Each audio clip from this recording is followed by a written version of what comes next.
유튜브를 시청하고 계시는 8천만 대한민국 국민 여러분, 그리고 500만 한민족 여러분, 특히 북한 노동당 간부로서 몰래 이 유튜브를 보고 계시는 노동당 성동부장, 조직부장, 국가보위부장 여러분, 반가운 소식이 있습니다. 김정은, 문재인의 앞날이 멀지 않았습니다. 두 사람의 무능이 폭로되고 있습니다. 사람을 잡아놓고 죄 없는 사람을 감옥에 보내고 거짓말하고 하는 데는 선수인데 코로나를 잡는 데는 무능합니다. 무능할 수밖에 없는 것은 두 사람이 공통적으로 과학을 부정합니다. 진실을 부정합니다. 법을 짓밟습니다. 그런데 사람은 통하는데 코로나 바이러스가 김정은, 문재인 명령을 듣겠습니까? 요새 진행되는 일 중에서 제일 원통한 게 있습니다. 우리가 가지고 있는 패스포트는 그 파워가 세계에서 세 번째입니다. 무비자 입국이 가능한 나라가 189개국이에요. 1등이 일본, 2등이 싱가포르, 3등이 독일, 한국인데 이제 무비자로 갈 수 있는 나라가 한국에 조금 있으면은 북한 수준이 될 것 같습니다.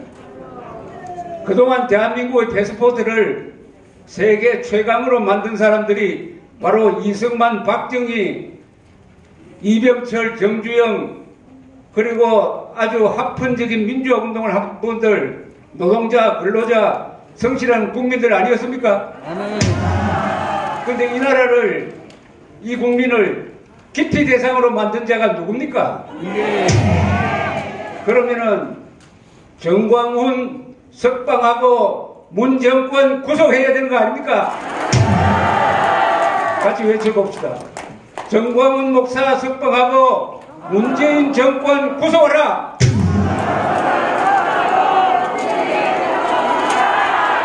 좀 깁니다. 오늘은 3.1운동 101주년인데 3.1운동 그 상황으로 대한민국이 돌아간 면이 있습니다. 정광훈 목사가 탄압을 받는 것, 3.1운동의 주력 세력인 개신교 신도들이 탄압받은 것 똑같습니다. 왜냐? 문재인, 김정은 연합 세력이 당시에 일제보다 더 악독합니다. 천황이 아무리 탄압을 했다 하더라도 100만 명 죽였어요. 인류 역사상 동족을 가장 많이 죽인 자가 김일성, 김정일, 김정은 아닙니까? 500만 됩니다. 그런 자 앞에서 이런 거대한 나라의 대통령이면서도 한없이 작아지는 자는 그것도 뭐하는 인간입니까? 남쪽 대통령. 그러나 코로나 바이러스는 이제 그런 독재자를 가리지 않을 겁니다. 전례가 있습니다. 소련이 왜 무너졌느냐? 무능하기 때문에 무너졌는데 두 가지 사건으로 무너졌어요. 1983년에 9월 1일 269명이 탄 대한항공 007 편을 격추시켰습니다. 격추시킨 다음에 그 사건 관리를 잘못해가지고 완전히 뒤집어서가지고 들통이 났다가 그 2년 뒤에 체르노빌 원폭 원자력 발전소에서 사고가 나가지고 이걸 수습을 제대로 못했어요. 그때부터 소련 사람들이 이게 공산당이 무능하구나 하는 것을 알게 되었습니다. 만약 북한에 바이러스가 지금 많이 퍼지고 있을 것 같은데 코로나 바이러스가 군대로 들어가면은 군대에서 퍼져가지고 아마 북한에서 이상한 일이 벌어질 겁니다. 그렇다고 여러분 코로나 바이러스가 북한 군인들에게 전염되라고 기도할 필요는 없습니다.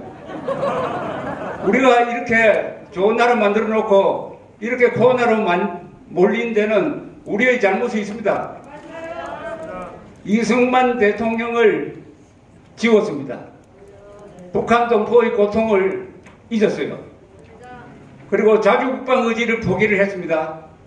무엇보다도 공산당이 절대 악이라는 것을 가르치지 않았습니다. 공산당도 뭐 완오브의 대표니까 그 사람들하고 친하면 된다. 이런 허영심, 그리고 국방은 미국이 알아서 해준다. 북한이 핵을 개발하더라도 설마 속였나? 미국이 가만히 있겠나?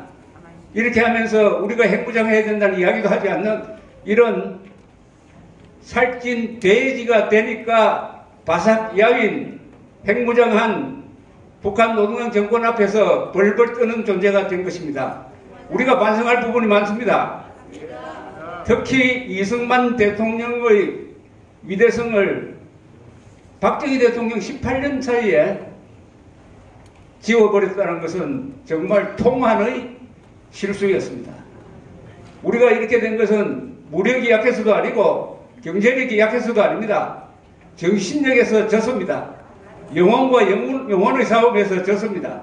그런데 정광훈 목사라는 위대한 한 용감한 인간이 등장했습니다. 이분보다 머리 좋고 이분보다 말 잘하는 사람 많지만은 대한민국에서 이분만큼 용감한 사람 없어요. 헌법을 믿고 하나님을 믿고 문재인과 맞짱 뜨는 사람입니다. 나라는 똑똑한 사람이 부족해서 망하지 않습니다. 용감한 사람이 적어서 망해요. 지금 정광훈 목사를 욕하는 사람 왜 욕합니까? 자기보다 용감하니까 시기 질투로 욕하는 것 아닙니까? 이게 노예근성입니다. 노예근성.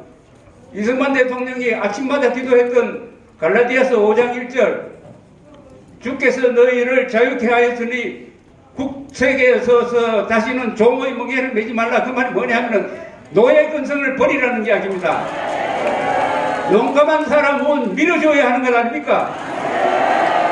용감하지 못한 사람은 부지런해야 합니다. 그런데 지금 청와대 게시판 청원에 100만 명 돌파했다고 좋아합니다. 아니 1000만 명을 돌파해야 되는 거 아닙니까? 여러분 앞으로 문재인 탄핵하자. 왜냐하면 문재인은 중국 대통령 같으니까 탄핵하자는 거기에 빨리 동의를 누르고 해가지고 이거 1000만 명 돌파해야 됩니다.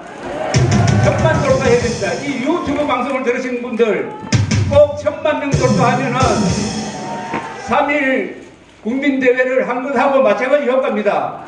그런데 거기 보면은 문재인 응원한다 하는 게 막 지금 쫓아오고 있어요. 잘못하면은 역전패할지도 모릅니다. 역전패. 부지런하지 못하면은, 아니 용감하지도 못하고 부지런하지도 못하면 되겠습니까 이게?